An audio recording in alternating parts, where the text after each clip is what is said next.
नमस्कार दोस्तों, आपका स्वागत है कट ऑफ क्रैकर चैनल में। आज हम लोग करने वाले हैं बुक्स एंड ऑथर का सेकंड पार्ट। फर्स्ट पार्ट हो चुका है जिसमें एंशियंट हिस्ट्री और मिडिएवल हिस्ट्री को कवर किया गया था। ये सेकंड पार्ट है जिसमें आधुनिक एवं समकालीन इतिहास के सारे बुक्स एंड ऑथर्स को कवर किया जाएगा। तो चलिए अपने पहले प्रश्न की तरफ चलते हैं।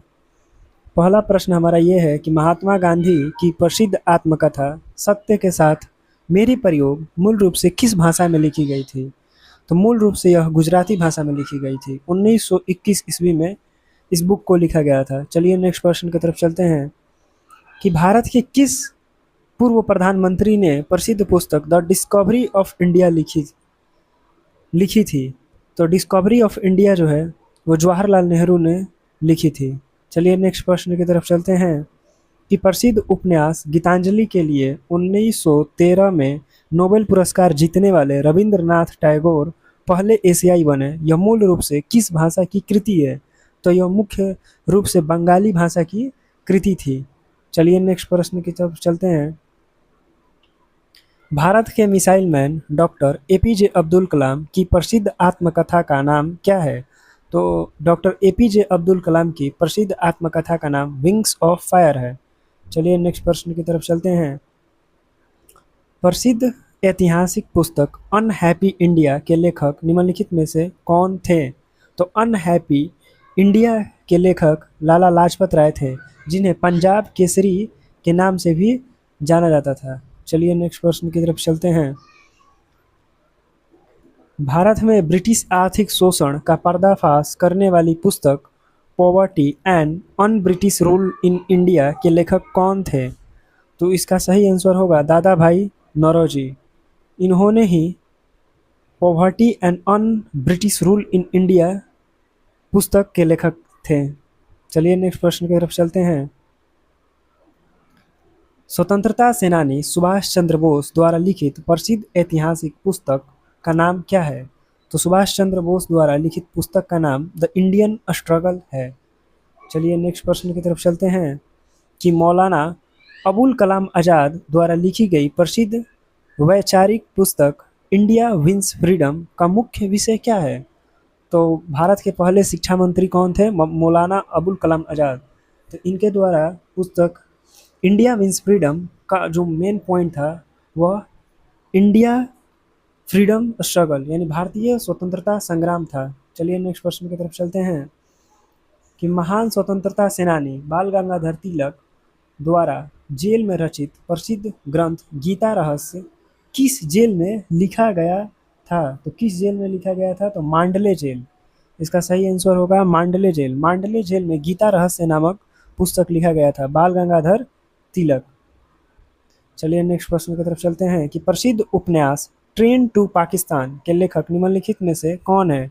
तो ट्रेन टू पाकिस्तान के लेखक खुशवंत सिंह हैं। चलिए नेक्स्ट प्रश्न की तरफ चलते हैं।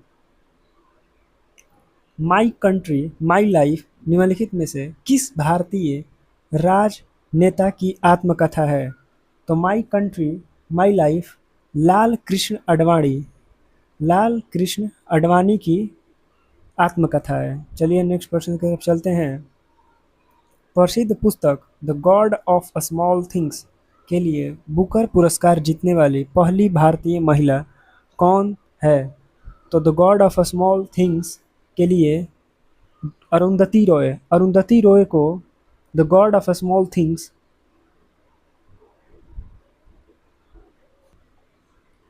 तो इसका सही आंसर होगा अरुंधति रॉय जो the God of small things के लिए उन्हें बुकर पुरस्कार मिला था। चलिए नेक्स्ट प्रश्न की तरफ चलते हैं।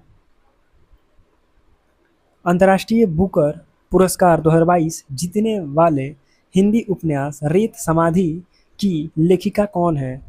तो इसका सही आंसर होगा tomb of sand Geetanjali Shree इसकी लेखिका हैं।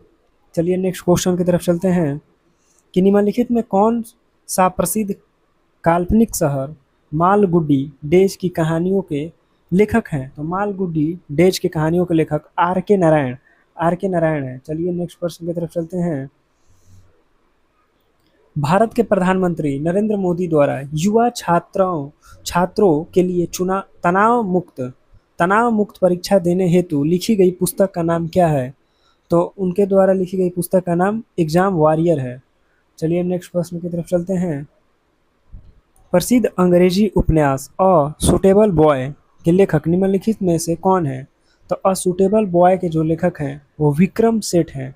विक्रम सेठ। चलिए नेक्स्ट प्रश्न की तरफ चलते हैं कि प्रसिद्ध वैश्विक best seller the white tiger उपन्यास के लेखक कौन है जिन्हें इसके लिए मैन बुकर पुरस्कार मिला था? तो इसका सही आंसर होगा अरविंद अडिगा। चलिए नेक्स्ट प्रश्न की तरफ चलते हैं। ब्रिटिश भारतीय लेखक सलमान रुश्दी का वह कौन सा प्रसिद्ध उपन्यास है जिसके लिए उन्हें बुकर ऑफ बुकर्स का पुरस्कार मिला था?